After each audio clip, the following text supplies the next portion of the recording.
My name is Kieran. I'm 17, and for the longest time, I thought my life was painfully ordinary. Small town high school, gray hallways, locker clatter, whispers, laughter, that kind of thing. I wasn't popular, I wasn't invisible either. Just stuck somewhere in the background. Safe, predictable. Then she showed up. Her name was Elara. I remember the first day I saw her. It was in Mr. Hell's homeroom. She walked in like a gust of cold air had followed her, but not in a weird way. She was beautiful. Not in the cheerleader kind of way. Something older, sharper. Like a painting you'd find in a museum and not understand but feel something in your chest anyway. She wore black, but not like a goth. More like she didn't care what the world expected her to look like. Her eyes were this pale sea glass green. Not hazel, not brown, not anything that made sense. She didn't talk to anyone. No one talked to her, except me. It started small. I offered her a pencil one day. She took it without smiling, without saying thanks. But the next day, she passed it back and whispered, "It writes dreams." I laughed. Awkwardly. She didn't. That was the first time I realized Elara wasn't like anyone else. After that day, Elara started sitting next to me during lunch. No one else ever sat at my table, and she never asked. She just appeared, like she had always belonged there. Her tray was usually empty, or sometimes just had an apple she never touched. She talked in strange ways, not like she was dumb. Actually, she was brilliant, but her words were off, like they came from a book no one else had read. She said things like, "The sky's too quiet today," or "There's something hiding under the math room floor." I used to laugh at her, gently, but she never smiled. Not once. Still, I kept showing up, and so did she. The others noticed eventually. Kids started whispering. Someone called her the mortician chick. Another kid said she lived in the woods, alone. I didn't care. I was curious, drawn to her. The way you stare at lightning in the distance, hoping it won't hit you. One day, after school, she handed me a folded piece of paper. No words, just a drawing. It was unsettling. A charcoal sketch of a boy that looked exactly like me, standing in a field of shadows. Above him, a black sun. Behind him, something crawling. I couldn't tell if it was human.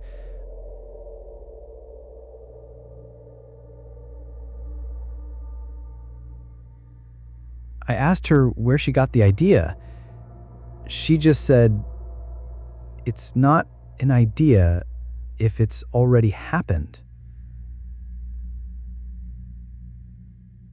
I laughed nervously and stuffed the drawing into my backpack. That night, I had a nightmare. I was standing in a field. A black sun was hanging overhead, and something was behind me, breathing. I didn't tell her about the dream, but the next day, she handed me another drawing. It was the exact same field from my dream. It didn't stop with the drawings. Over the next couple of weeks, they got darker, more detailed. Sometimes I was alone in them, sometimes not. Once I saw myself with black holes where my eyes should be. Another time I was lying on the floor, surrounded by symbols I didn't recognize. symbols that looked ancient, wrong. She never explained the images, just handed them over and watched me with those pale sea glass eyes. I stopped sleeping well. The dreams kept coming, always the same field, always the black sun, always something behind me, closer each time. One morning, I woke up with dirt on my hands and feet. My window was open. I didn't sleepwalk, at least I never used to. That week, a dead bird showed up on my doorstep. Its wings were gone. Its eyes had been carefully removed. My mom called it a cat, maybe a fox. I wanted to believe her, but deep down I knew it wasn't. The next day, Elara looked at me as I sat down beside her and said, "It didn't follow you home, did it?" I blinked. What? She didn't repeat herself.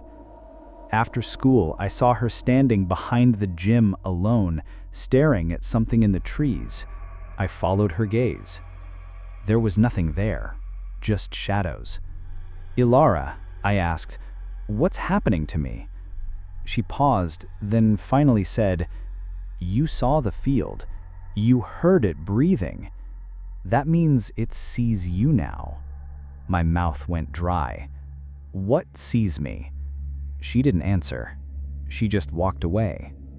I tried to talk to her again the next day, but she was gone, absent, for the first time in weeks, and then again the day after that. I thought maybe she had left. Maybe I imagined her. But when I opened my locker Friday morning, one of her drawings was taped inside. It was a picture of me, standing in the hallway, a shadow behind me, its fingers just inches from my shoulder. I looked over my own shoulder so fast I almost fell. I couldn't let it go. I didn't know what Elara was, or what she had pulled me into, but I couldn't just pretend it wasn't real anymore. The dreams, the drawings, the shadows, that thing breathing behind me. It was all real, and I needed answers. So I did something I never thought I'd do. I followed her. She came back to school the following Monday, like nothing had happened, like she hadn't vanished for days. But she didn't sit next to me. She didn't look at me. It was like I didn't exist anymore. So I waited.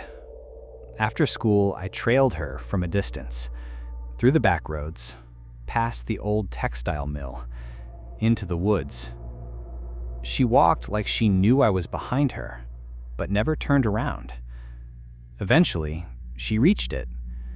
A small, weathered cabin, half hidden in a nest of trees.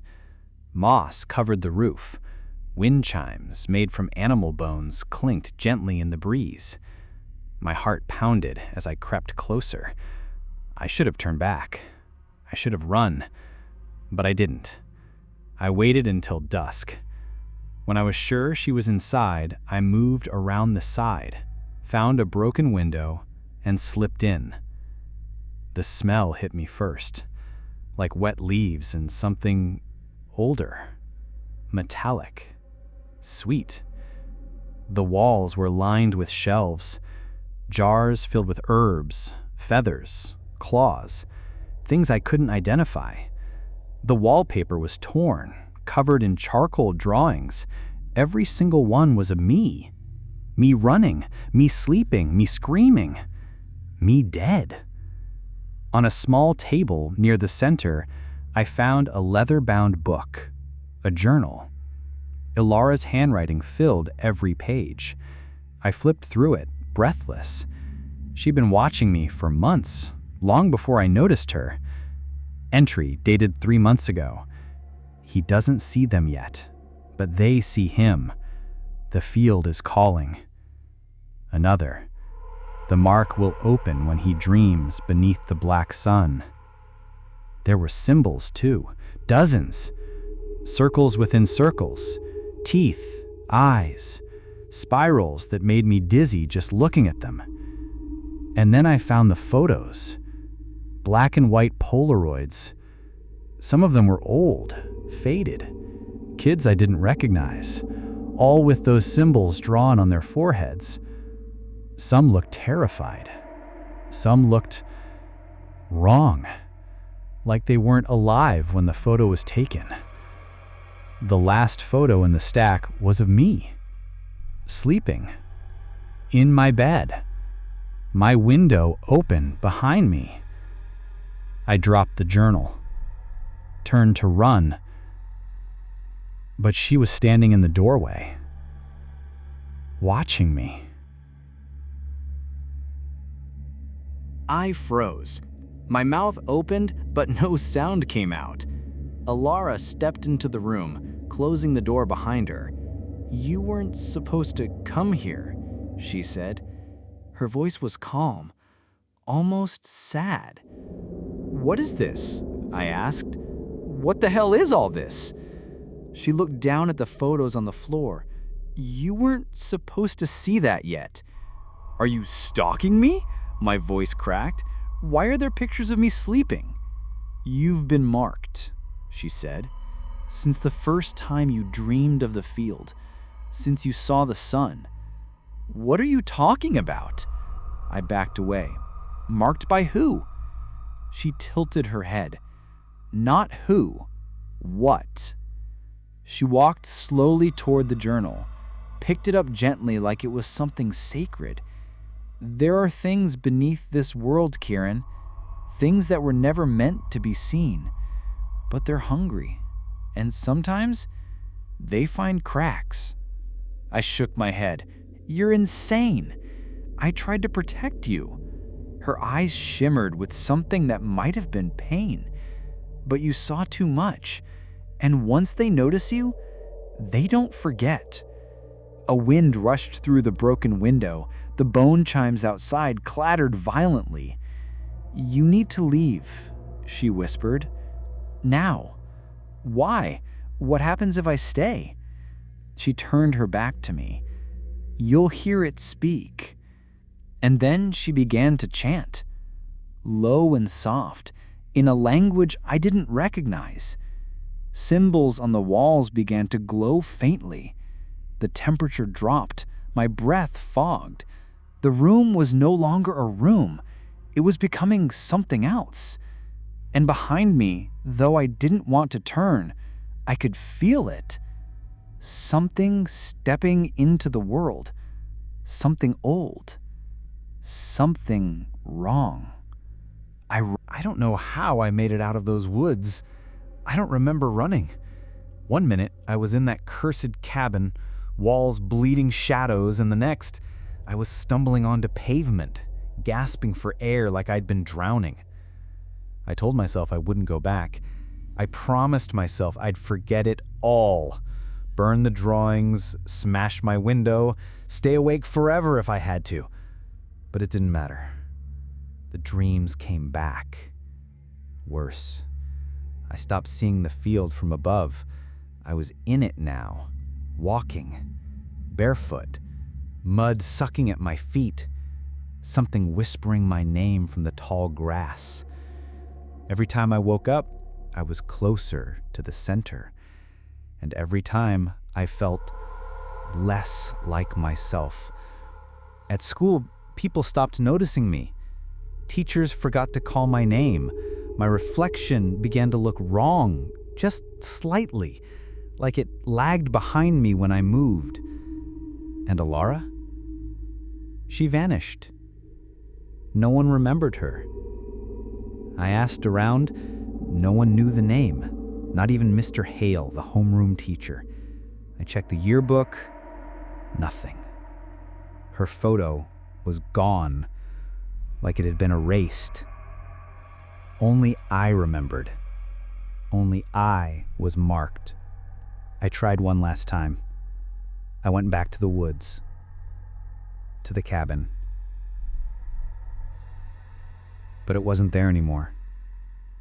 Just a patch of scorched earth where it had once stood.